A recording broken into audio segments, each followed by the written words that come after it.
Hello friends, how are you? Today discuss about acid base and salt part 2। Previous lecture में हमने कुछ acid base के बारे में डिफाइन किया था बेटा, तो उसका आगे का जो लेक्चर आज कंटिन्यू कर रहे हैं हम। ध्यान देना क्योंकि ये काफ़ी इंपॉर्टेंट है जेई के लिए। जेई में हर टॉपिक में यूज कर सकते हैं इसको, तो डिस्कस करेंगे। नेक्स्ट हमने आपको कुछ होमवर्क में दे रखा था कुछ, तो उसमें कुछ एग्जाम्पल थे हमारे पास, जैसे सपोज H3PO2 एक एग्जाम्पल लिया था। H3PO2 एक एग्जाम्पल लिया था हमने, तो हमें इसके बारे में डिस्कस करना है। तो थोड़ा सा आप देखेंगे स्ट्रक्चर भी कैसे ड्रॉ करना है। H3PO3 आपको दे रखा है, तो आप देखो फॉस्फोरस आपने ले लिया और इसमें सराउंडिंग इलेक्ट्रॉन कितने होंगे फॉस्फोरस के पास? 5 होंगे।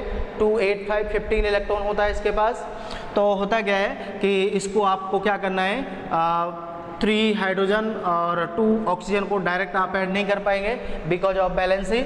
ऑक्सीजन की कितनी होती है 4 और 3 हाइड्रोजन की 7, उसके पास इलेक्ट्रॉन कितने हैं 5, so that combination of OH। तो OH आ जाएगा। अब बचेगा क्या, 1 ऑक्सीजन 2 हाइड्रोजन, तो 1 ऑक्सीजन के लिए 2 इलेक्ट्रॉन और 2 हाइड्रोजन के लिए 1 इलेक्ट्रॉन। तो एक H यहाँ पर आ जाएगा, एक H यहाँ पर आ जाएगा, एक ऑक्सीजन यहाँ पर आ जाएगा। तो कंडीशन के अनुसार ये क्या है, नॉन मेटल है। OH आपको मिल गया। अब H तो आपको देखने को कितने 3 हैं, but only gives only 1 H plus ion, so that basicity of this compound is 1, so that called mono basic acid, and then mono protic acid। तो आपके सामने हमने एक एग्जाम्पल लिया, आपको समझ में आया कि हम किस तरीके से पता कर रहे हैं कि एसिड होगा या बेस होगा। एसिड होगा तो कंडीशन आपको पता चला कि कैसे हम पता करते हैं, बेसिसिटी कैसे पता करते हैं। हमने आपको बोला था कि जो बेसिसिटी आप देख रहे हैं यहाँ पर, ये है कंडीशन, क्योंकि आगे जब हम एक कॉन्सेप्ट पढ़ाएंगे वहाँ पर हम एक टर्म यूज करेंगे बैलेंसी फैक्टर। तो इसका दूसरा रूप हम क्या देते हैं, this is called valency factor भी होता है। एसिड बेस के टर्म में हम बैलेंसी फैक्टर कैसे डिफाइन करते हैं वो यही होता है, क्योंकि हम आगे रिलेट करेंगे इसको। तो ये एक बेसिक कॉन्सेप्ट था, तो हम कुछ इस तरीके से आप निकाल सकते हैं। एक एग्जांपल और ले लेते हैं, आप समझ सकते हैं। देखो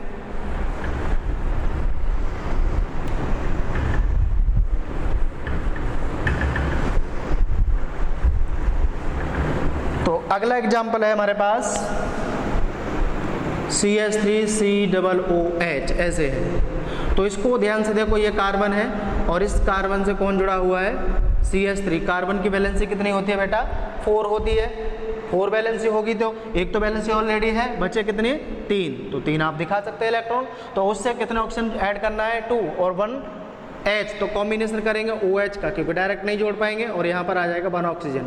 तो इसके केस में कितना OH आ रहा है, ओनली 1 आ रहा है, तो ये कितना H प्लस दे सकता है 1, so that called mono basic acid. क्या कहलाएगा, मोनो बेसिक एसिड कहलाएगा, और स्ट्रक्चर भी आपके सामने बना हुआ है। तो हम कुछ इस तरीके से दिखाते हैं इसको। ओके, अब आगे नेक्स्ट कॉन्सेप्ट लेके चल रहे हैं, ध्यान देना बेटा।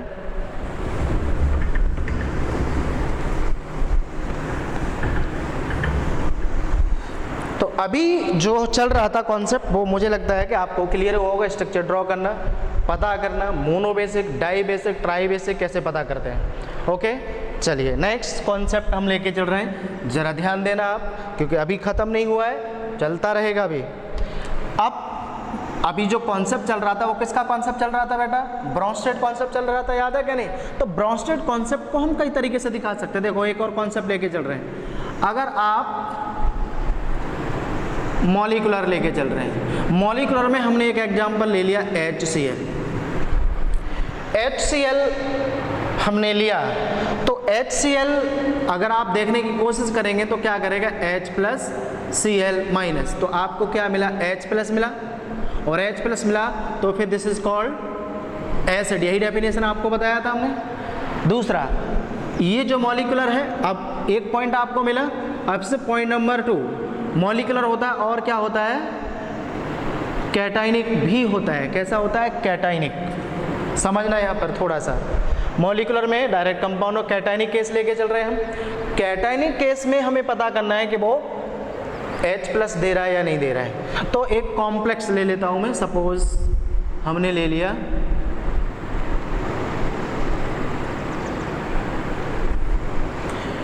कॉम्प्लेक्स है हमारे पास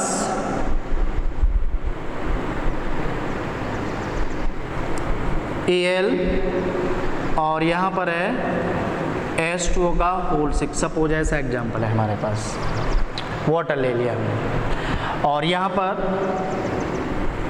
+3 है। अभी ध्यान से देखो, इस पर चार्ज कौन सा है? Positive, so that called cationic condition, इसलिए हमने कैटाइनिक लिखा है।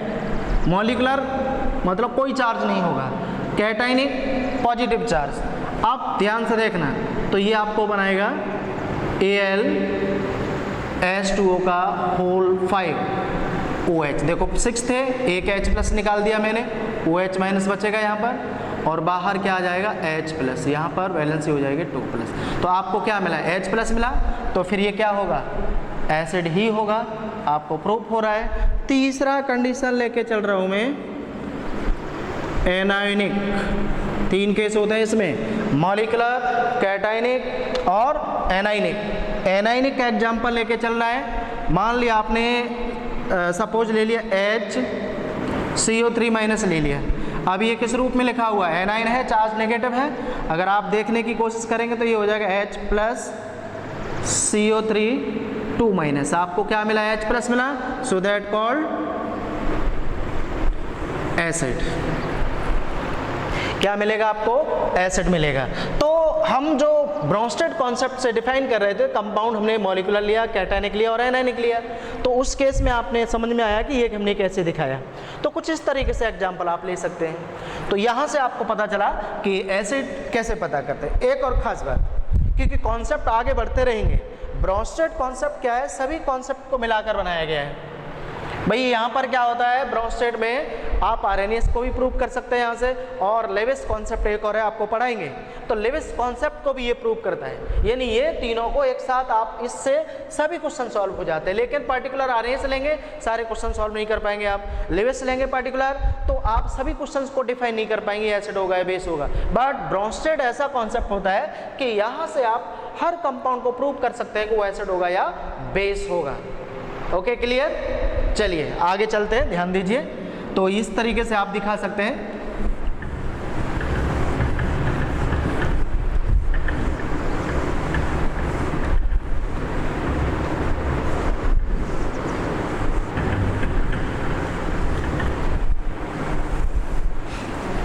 तो हम किसकी बात करते जा रहे हैं? एसिड की बात करते जा रहे हैं, एसिड की बात करते जा रहे हैं। अब मान लिया हम, अब किसकी बात कर लें? थोड़ा बेस की बात कर लेते हैं, क्योंकि अभी तक हम किसकी बात कर रहे थे? एसिड की बात कर रहे थे। अब पर्टिकुलर बेस की बात करेंगे। तो बेस के बारे में आप समझ लो, बेस के बारे में हमें बताना है। किसके बारे में बताना है? बेस के बारे में। चलिए, तो बेस में भी आपको कंडीशन मिलेगी, 3 कंडीशन। मॉलिक्यूलर आप ले सकते हैं। मॉलिक्यूलर में एक सिंबल हम ले रहे हैं Py, और Py क्या करता है? H+ को ये क्या करता है? गेन करता है। हमने क्या बताया था इसका tendency? Accepting of H+, that is called base. तो H+ को गेन करके ये क्या बना लेगा?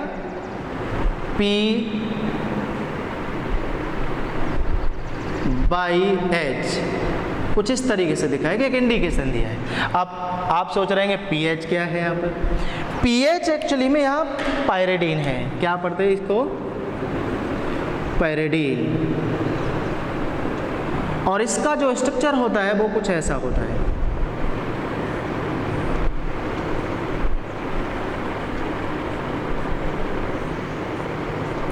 यहाँ पर लोन पेयर होता है, ये है।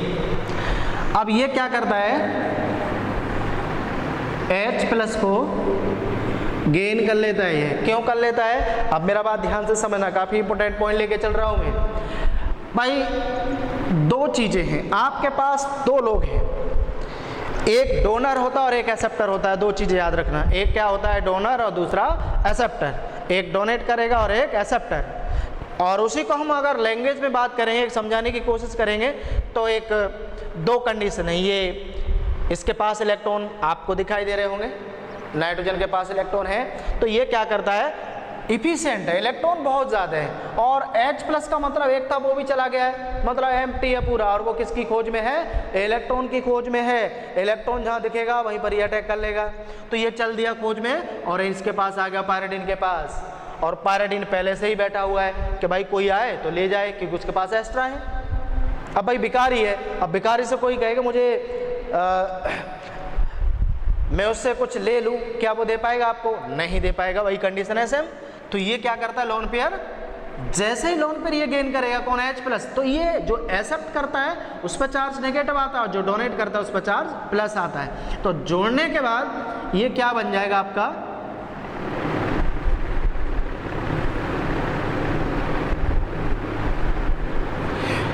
यहां पर H जुड़ जाएगा, तो ये प्लस माइनस चार्ज न्यूट्रल हो जाएगा और N पर प्लस रह जाएगा। तो ये चार्ज किस पे आ रहा है, नाइट्रोजन के पास आ रहा है। तो वो जो ये कंपाउंड वो ये है से, ये चीज़ दोनों एक ही चीज़ है, मैंने ये प्रैक्टिकली दिखाया आपको। तो उसने कैसे, और भी एग्जांपल है मेरे पास मॉलिक्यूलर के, जैसे मैंने एक अमोनिया ले लिया, आप बहुत अच्छे से समझ पाएंगे इसको। अमोनिया अगर स्ट्रक्चर आप बनाते हैं इसका, भाई अमोनिया के पास सराउंडिंग में टोटल बैलेंस इलेक्ट्रॉन 5 होते हैं, कितने H जोड़ना है आपसे, 3 तो जोड़ना है, तो इसके पास इलेक्ट्रॉन रिमेनिंग बच जाएंगे, मतलब ये बच गया, इलेक्ट्रॉन बच गया ये। तो यहाँ पर क्या होता है बेटा, H+ यहाँ पर रखा हुआ, ये कहाँ पर अटैक करेगा, जहाँ पर लोन पेयर दिखेगा, मींस इलेक्ट्रॉन दिखेंगे। तो ये इलेक्ट्रॉन कौन लेके जाता है, H, तो ये एक्सेप्ट करता है तो यहाँ माइनस, और ये डोनेट करता है तो प्लस, तो H इसके साथ जुड़ जाता है, तो ये क्या बना लेता है, NH4+ बना लेता है। तो आपको याद होगा हमने इस कंपाउंड का नाम भी बताया था, क्या होता है, अमोनियम आयन। क्या नाम होता है इसका, अमोनियम आयन, क्या बोलते हैं उसको, अमोनियम आयन। जो H+ गेन करने के बाद एक कंपाउंड फॉर्म करते हैं, उसके लास्ट में हम क्या यूज करते हैं, अमोनियम, IUM जोड़ते हैं उसके नीचे।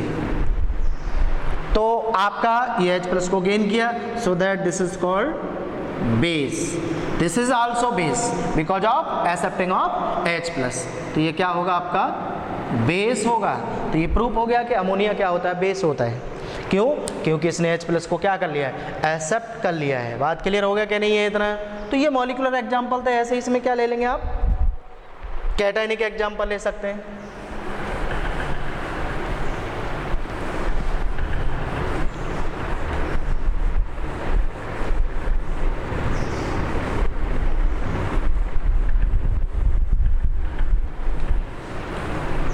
तो यहां पर हम कैटायनिक लेके चल रहे हैं। कैटायनिक का एग्जांपल हम ले लेते हैं यहाँ पर, Al H2O का होल 5 OH -2+। आप क्या कर दो, यहाँ पर H+ को ऐड करा दो, OH- है, H+ को ले लेगा, तो ये क्या बना देगा बेटा, ये बना देगा Al H2O का होल 6 3+ हो जाएगा। H+ गेन कर लिया इसने, H+ गेन करने के बाद मतलब किया है, तो फिर ये क्या हो जाएगा, फिर बेस हो जाएगा। कैटायनिक हो गया, ऐसे ही क्या लेना है, एनायनिक लेना है। एनायनिक में हमारे पास एग्जांपल ले सकते हैं हम, HCO3-, this is called A9. और ये क्या करता है, H+ को ले लो, ये इसके साथ ऐड होकर ये बना देगा H2CO3 बना देगा, H+ ऐड कर दिया, अब ऐड किया है इसने, H गेन किया है, एक्सेप्ट किया है, तो फिर ये भी क्या हो जाएगा, बेस हो जाएगा। क्या हो जाएगा, ये बेस हो जाएगा। तो बेस आपको पता चला, कैसे पता करते हैं, बेस में क्या करता है, ये H+ को एक्सेप्ट करता है, H+ एक्सेप्ट करेगा तो वो सभी क्या हो जाएंगे, बेस हो जाएंगे। अब देखो और भी प्रॉपर्टी में बता रहा हूँ, समझना आप, ये बात क्लियर हो रहा है कि नहीं आपको बेटा। चलिए धीरे धीरे आपको पता चलेगा, क्योंकि एसिड बेस काफ़ी अच्छा टॉपिक है, आप क्लियरिटी में समझते जाएंगे आगे। अब देखो आगे क्या है,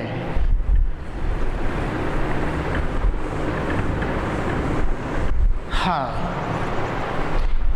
चलिए, जैसे एक एग्जाम्पल और ले लेते हैं। जैसे आपने H2O पढ़ा, इसके पास ऑक्सीजन के पास ये इलेक्ट्रॉन रह जाएंगे, आप देखेंगे तो बॉन्ड बनाएंगे तो यहाँ पर भी क्या होता है, H+ को ये गेन कर सकता है, तो ये क्या बना लेगा, H3O+। अभी बताया था कि अटैक करेगा, लोन पेयर गेन कर लेगा तो माइनस बच जाएगा। इसका नाम होता है हाइड्रोनियम आयन। क्या पढ़ते हैं इसको, हाइड्रोनियम। देखो लास्ट में क्या जोड़ते हैं, ये हाइड्रोनियम आयन।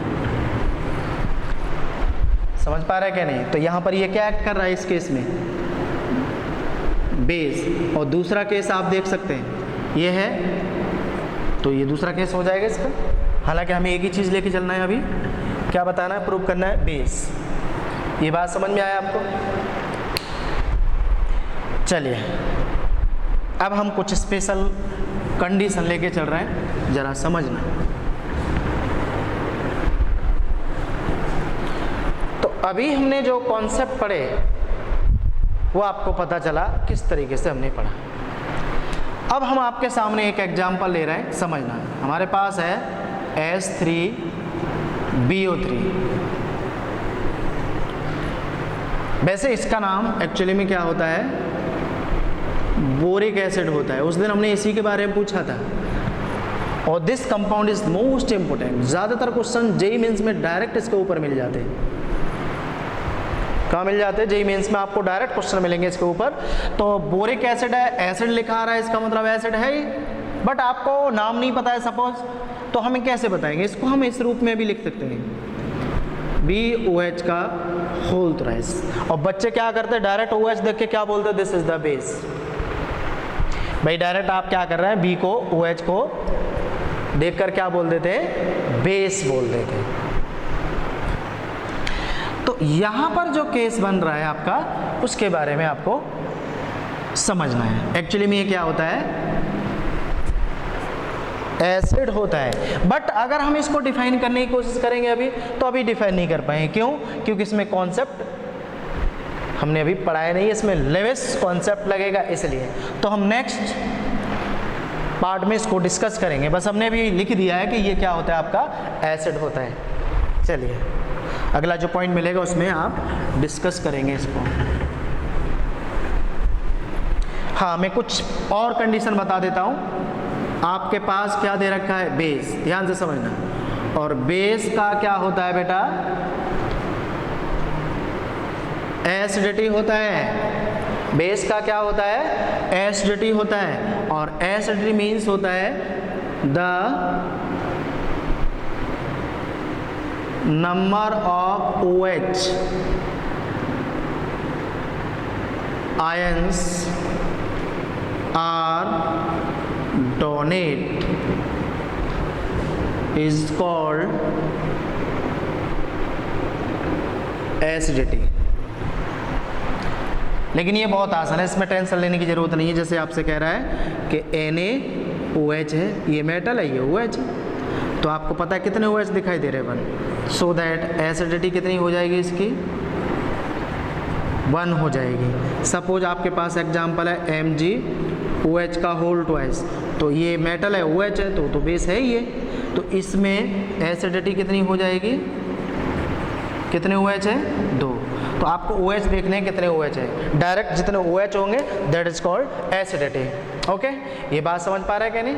तो हम यहाँ से डायरेक्ट पता कर सकते, ये बहुत आसान था, बेस। अगला कॉन्सेप्ट अब लेके चल रहे हैं, थोड़ा सा ध्यान देंगे आप कि यहाँ तक जो आपने पढ़ा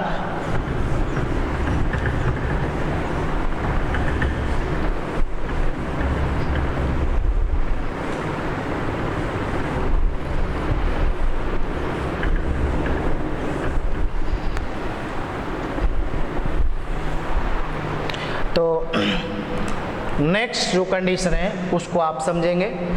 अभी जो ब्रोंस्टेड कॉन्सेप्ट चल रहा था, हालांकि यहाँ पर और भी केस हैं, एसिड बेस कॉन्जुगेट भी होते हैं, बट हम चाहें तो पढ़ा सकते हैं, अभी आप समझ सकते हैं। चलिए मैं थोड़ा सा आपको बता देता हूँ। इसी में एक कॉन्सेप्ट है आपका acid base conjugate. Conjugate term का मतलब होता है अपोजिट। अब बात समझ लो, यहां पर मान लिया आपसे कह रहा है एसिड है और यहां पर मैंने लगा दिया बेस, यानी एसिड का कॉन्जुगेट हमेशा क्या होगा, बेस होगा, और बेस का कॉन्जुगेट कौन होता है, एसिड। उल्टा होता है, हमेशा याद रखना। यहां पर कॉन्जुगेट टर्म का मतलब है उसका अपोजिट। तो एसिड का बेस और बेस का एसिड होता है। अब आगे मैं बता रहा हूं कि कॉन्जुगेट पता कैसे करते हैं। तो आपके सामने लिखा हुआ है, कंडीशन हमने दिया यहां पर। तो इस एसिड बेस कॉन्जुगेट में यहां पर मैं कुछ चीजें आपको बता रहा हूं कि हमारे पास कई टाइप के, जैसे हमसे कह रहा है एसिड, एसिड का जो सिंबॉलिक टर्म है वो क्या होता है ए, और बेस का बी। तो यहाँ पर हम जैसे हमने लिखा WA, तो इसका मतलब क्या होगा आपका वीक एसिड, शॉर्टकट लेके चल रहा हूँ मैं। अब लिख दिया SA, तो इसका मतलब क्या होगा बेटा, स्ट्रॉन्ग एसिड। अब हमने कहा WB, तो आप क्या पढ़ेंगे इसको, वीक बेस। हमने कहा SB, तो आप क्या पढ़ेंगे इसको, स्ट्रॉन्ग बेस। सिंबॉलिक टर्म लेके चलेंगे हमेशा, याद रखना। तो आपको पता होना चाहिए, आपने 10th क्लास में थोड़ा तो पढ़ा होगा स्ट्रॉन्ग और एसिड बेस के बारे में। तो मैं कुछ एग्जांपल दे देता हूँ यहाँ पर। जैसे यहाँ पर लिखा हुआ है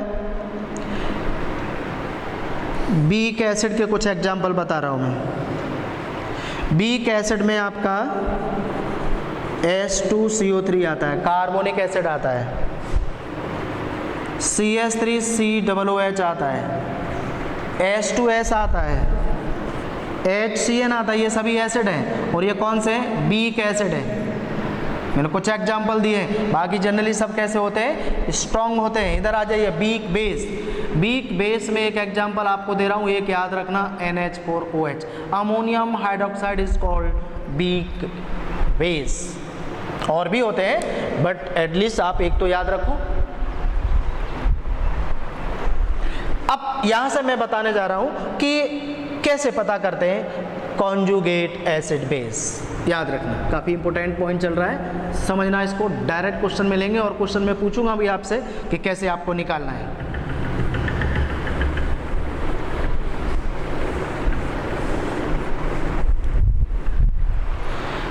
तो मान लिया, आप कंडीशन समझना पहले। सपोज मैं कोई एक एग्जांपल लेके चल रहा हूं। सपोज मैंने ले लिया H2SO4 ले लिया।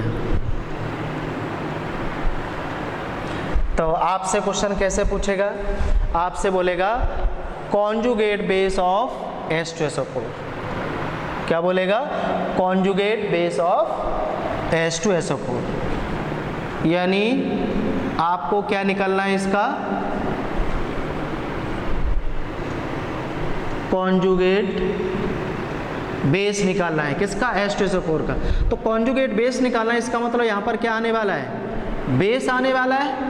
तो बेस आने वाला है तो इसको क्या कंसीडर करना पड़ेगा आपको, एसिड। अब यही टेक्निक समझना है, काफी इंपॉर्टेंट चल रहा है। अगर आप ये बात नहीं समझेंगे तो आप क्वेश्चन नहीं कर पाएंगे इसके डायरेक्ट। देखो अप्रोच समझो क्वेश्चन को, कैसे आपको समझना है, अप्रोच ही सबसे ज्यादा इंपॉर्टेंट है यहाँ पर। तो उसमें लिखा था कॉन्जुगेट बेस, किसका निकालना है, H2SO4 का। तो आपको क्या बनाना है, बेस बनाना है। तो हमने अभी एक चीज बताया था, कॉन्जुगेट का मतलब होता है अपोजिट। अब अगर बेस बना रहा है तो उसका मतलब वो जो रहा होगा वो क्या होगा, एसिड।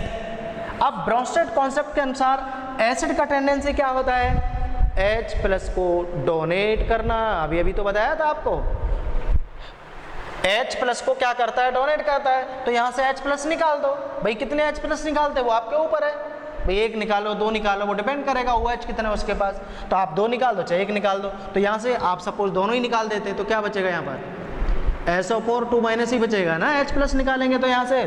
अब कहेंगे सर ये प्लस कैसे है, आपको सिखाया था कि ये जुड़ा कैसे था। अब ब्रेक करना सीखो, एसिड जब भी ब्रेक करेगा तो H+ ही। हाँ, एक खास बात और बता रहा हूँ, मैंने आपको कई बार समझाया था, जब रिएक्शन में ये कंपाउंड यूज करते हैं तो कैसे आयोनाइज होता है। तो अगर ये एसिड है तो एसिड हमेशा क्या देता है, H प्लस देता है, तो जितने H है वो अलग कर दो आप। तो कितने H हैं, 2, तो 2 H को आपने अलग कर दिया।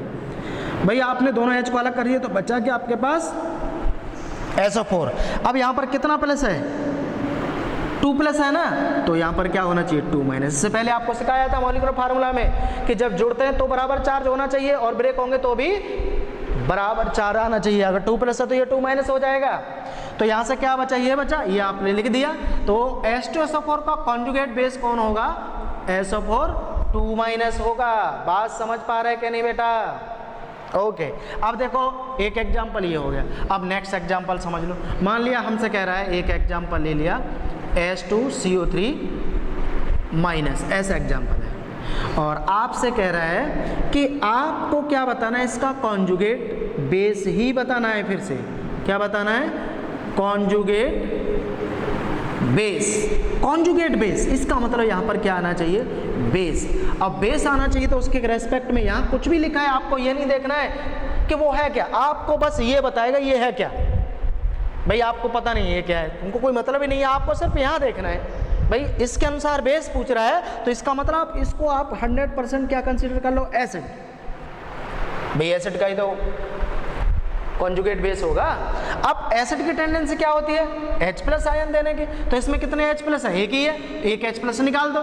जब एक H प्लस निकालेंगे तो यहाँ क्या बचेगा, CO3 2 माइनस। अब कह रहे सर एक माइनस था, अरे एक H प्लस जाएगा तो एक माइनस छोड़ के जाएगा ना, H प्लस निकालेंगे तो माइनस छोड़ के, 2 H प्लस तो 2 माइनस से बढ़ जाते, पहले से एक था, एक H प्लस तो एक माइनस और बढ़ गया। This is called conjugate base of HCO3। बात समझ पाए कि नहीं अभी तक? तो काफ़ी इंपॉर्टेंट कॉन्सेप्ट चल रहा है, ध्यान देना है। अब और भी एग्जांपल लेके चल रहा हूँ, ध्यान से समझना ही है। आप नोट डाउन कर सकते हैं इसको, काफ़ी डायरेक्ट क्वेश्चन मिल जाते हैं इसके।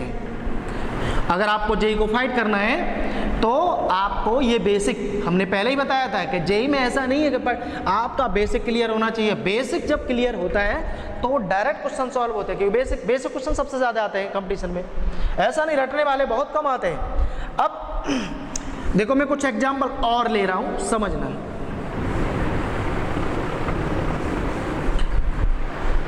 इस बार मैंने ले लिया H2 ले लिया सपोज, और मैं कह रहा हूं इसका कॉन्जुगेट एसिड बताना है। किसका, H2O का। तो इसका मतलब आप कंसीडर कर लो यहां पर क्या आएगा, एसिड आएगा। कॉन्जुगेट एसिड पूछ रहा है बेटा आपसे, कॉन्जुगेट एसिड पूछ रहा है तो आपको कंसीडर क्या करना पड़ेगा, ये बेस। क्या कंसीडर करना पड़ेगा आपको, बेस कंसीडर करना पड़ेगा बेटा। अगर बेस कंसीडर कर लिया है तो बेस की टेंडेंसी क्या होती है, gaining of, accepting of H plus ion. Base की टेंडेंसी H प्लस को ऐड कराना होता है, तो H प्लस ऐड करा देंगे इसके पास, तो एक H और ऐड कर दो तो यहाँ पर हो जाएगा ये H3O प्लस। क्या हो जाएगा, H3O प्लस। अभी अभी सिखाया था कि जहाँ लोन पेयर होते हैं, लोन पेयर पे H प्लस अटैक करता है तो ये लोन पेयर H प्लस ले लेता है, तो ये डोनेट किया तो यहाँ प्लस आता है और ये एक्सेप्ट किया तो माइनस, प्लस माइनस न्यूट्रल, सिर्फ O पे प्लस रह जाएगा। तो इसका कॉन्जुगेट ये होगा।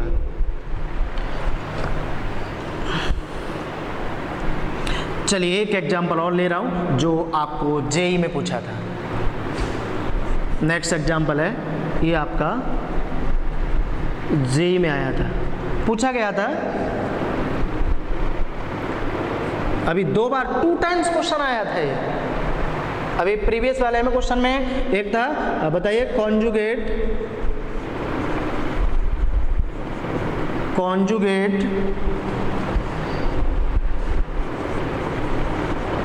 Base of H2O and HF। ये आपका जेई में क्वेश्चन आया था, डायरेक्ट क्वेश्चन पूछा गया था बेटा। ये प्रीवियस ईयर में आप देखेंगे तो आपको पता चलेगा।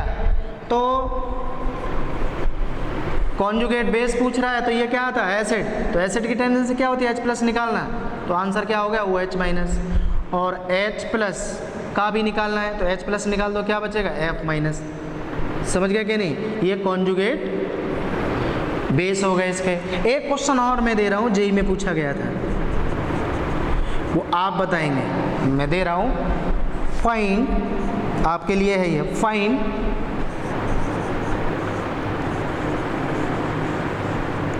Conjugate acid of OH minus. Focus करना, ये आपको बताना, आपके लिए होमवर्क में है ये क्वेश्चन, ये जेई में पूछा गया था। Find conjugate acid of OH minus. बात समझ पा रहे हैं कि नहीं? आपको ये निकालना है। अब आगे का एक कॉन्सेप्ट बता रहा हूं, समझना आप।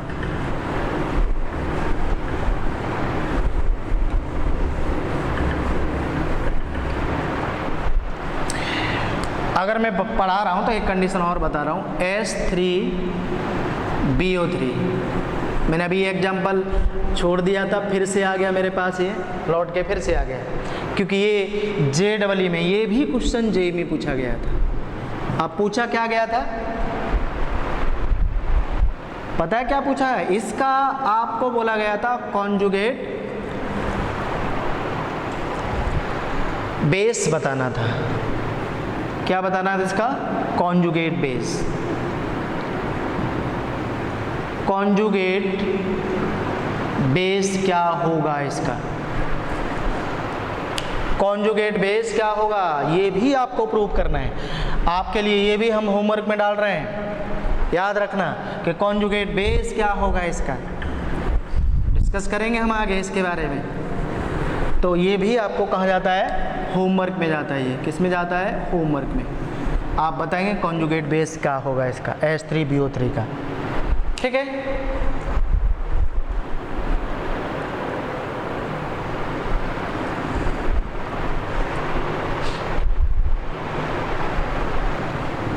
चलिए मेरे पास एक कॉन्सेप्ट और बचा है, उसको मैं जल्दी से ख़त्म कर देता हूँ, पार्ट 2 में है। नेक्स्ट है आपका Lewis concept. Lewis he is the scientist. Lewis कौन है? साइंटिस्ट है, उन्होंने कुछ डिफाइन किया था। इनके अनुसार हम बता रहे हैं एसिड बेस क्या होता है। तो बेस क्या होता है ये बता रहे हैं। इससे पहले आपको एक कंडीशन जानना पड़ेगा, लॉन पेयर क्या होता है। लॉन पेयर के बारे में एक छोटा सा पॉइंट मैं बता देता हूँ। लॉन पेयर का मतलब क्या होता है, जैसे अभी आपको एक एग्जांपल लिया था, सपोज आपने अमोनिया लिया था, आप स्ट्रक्चर बना रहे थे, हमने सिखाया था स्ट्रक्चर के N के पास सराउंडिंग इलेक्ट्रॉन कितने होते हैं? बैलेंस इलेक्ट्रॉन 5 होते हैं। तो हाइड्रोजन आप जोड़ेंगे तो कुछ इस तरीके से आप जोड़ देंगे। तो यहाँ पर जो इलेक्ट्रॉन, देखो जो इलेक्ट्रॉन बॉन्डिंग में पार्टिसिपेट करे, देखो बॉन्ड बना लिया NH NH NH, तो ये इलेक्ट्रॉन कैसे हो गए? बॉन्डिंग में चले गए। तो इनको बोलते हैं बॉन्डिंग इलेक्ट्रॉन। तो इनको क्या नाम देते हैं हम? बॉन्डिंग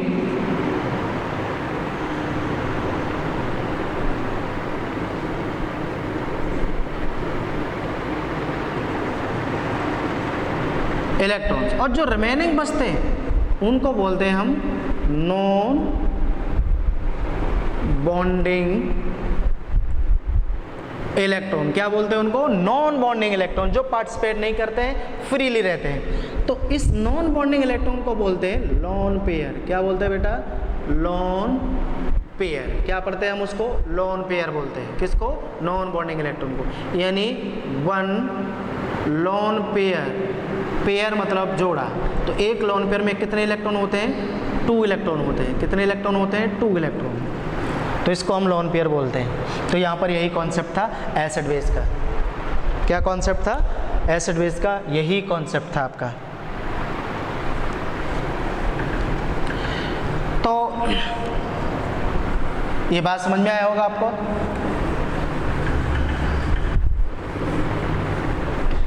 तो बेस मीन्स क्या होता है, यहाँ पर आप लिख सकते हैं, बेस का मतलब होता है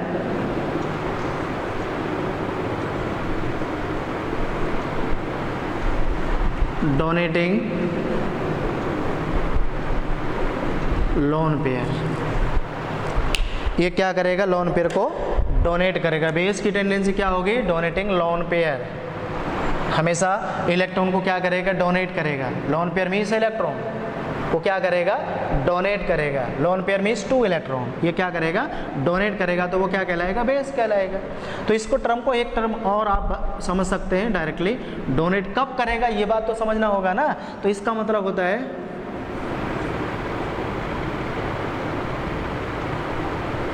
इफिशिएंट ऑफ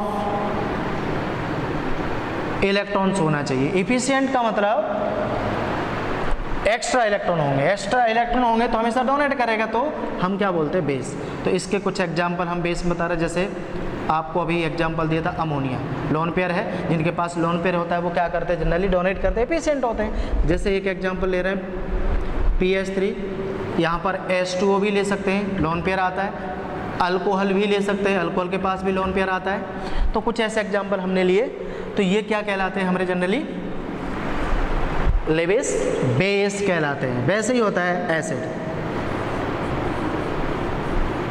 क्या होता है, एसिड। एसिड का मतलब होता है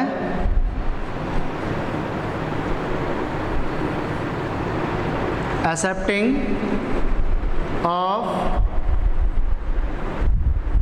लोन पेयर। ये लोन पेयर को क्या करेंगे, एक्सेप्ट करेंगे, समझ पा रहे हैं कि नहीं, और एक्सेप्ट करेगा तो वो ये कहलाएगा।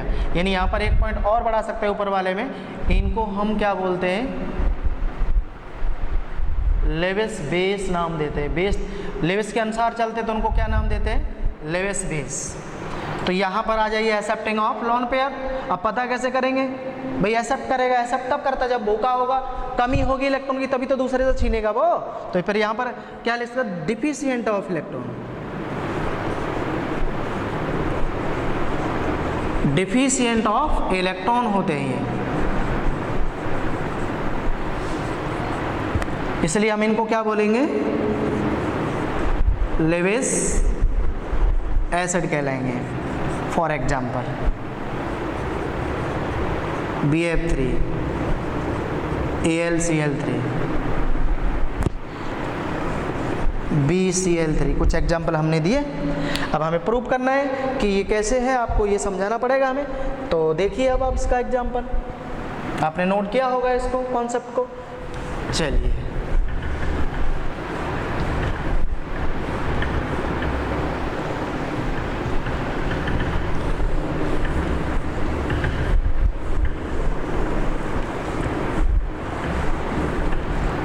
तो लेविस एसिड वाला कॉन्सेप्ट बता रहा हूँ। जैसे अभी एक एग्जांपल लिया था मैंने BF3, पता करना है कि ये लेविस एसिड है या नहीं। तो जरा इसका स्ट्रक्चर ड्रॉ करते हैं। बोरोन आपने ले लिया, बोरोन के पास कितने इलेक्ट्रॉन होते हैं, 3 होते हैं आउटर मोस्ट सेल में। बैलेंस इलेक्ट्रॉन कितने होते हैं, 3। तो फ्लोरीन क्या करता है, उसके साथ बॉन्ड बना लेता है। 3 फ्लोरीन है, तीनों क्या करेंगे, एक एक इलेक्ट्रॉन इसका लेके चले जाएंगे।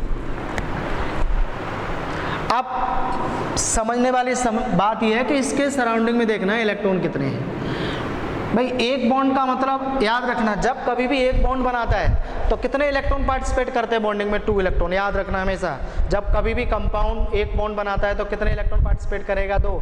और डबल बॉन्ड बनाएगा तो कितने करेगा, 4। और ट्रिपल बॉन्ड बनाएगा तो 6। तो यहाँ पर कितने इलेक्ट्रॉन हो जाएंगे बेटा, 2 हो जाएंगे, 2 यहाँ हो जाएंगे, 2 आ जाएंगे। टोटल सराउंडिंग में इलेक्ट्रॉन कितने हैं इसके पास, 6 इलेक्ट्रॉन है बॉन्डिंग में। लेकिन हमने आपको क्या बताया था, जब कोई भी कंपाउंड फॉर्म होता है तो उसका ऑक्टेट कैसा होना चाहिए, कंप्लीट होना चाहिए। ऑक्टेट का मतलब उसके बॉन्डिंग में या आउटर मोस्ट सेल में इलेक्ट्रॉन कितने होने चाहिए, 8 होने चाहिए, तभी एग्जिस्ट करता है। तो इसके सराउंडिंग में इलेक्ट्रॉन कितने हो गए, 6। तो ऑक्टेट कैसा हो गया, इनकम्प्लीट। ऑक्टेट कैसा है इसका, इनकम्प्लीट है इसका ऑक्टेट। कैसा है, इनकम्प्लीट। कंप्लीट करने के लिए कितने इलेक्ट्रॉन की रिक्वायरमेंट होगी, 2 इलेक्ट्रॉन की, तभी तो 8 होंगे यहाँ पर।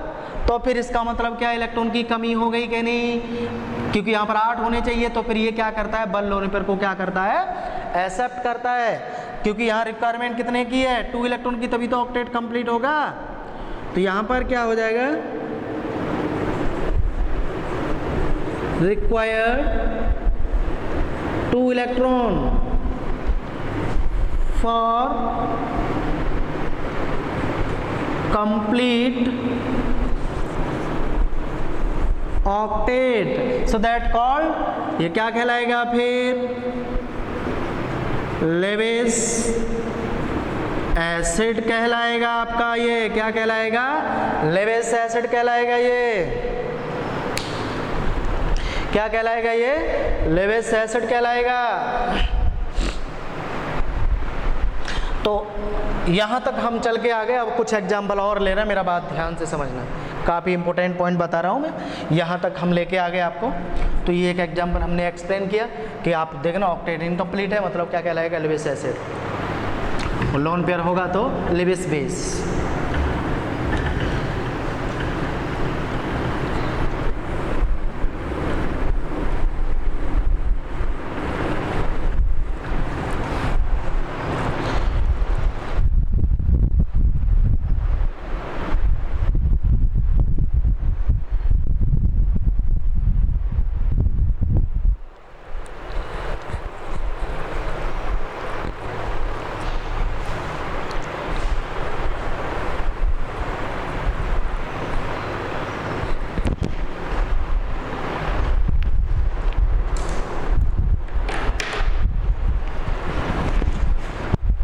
चलिए आज का लेक्चर हम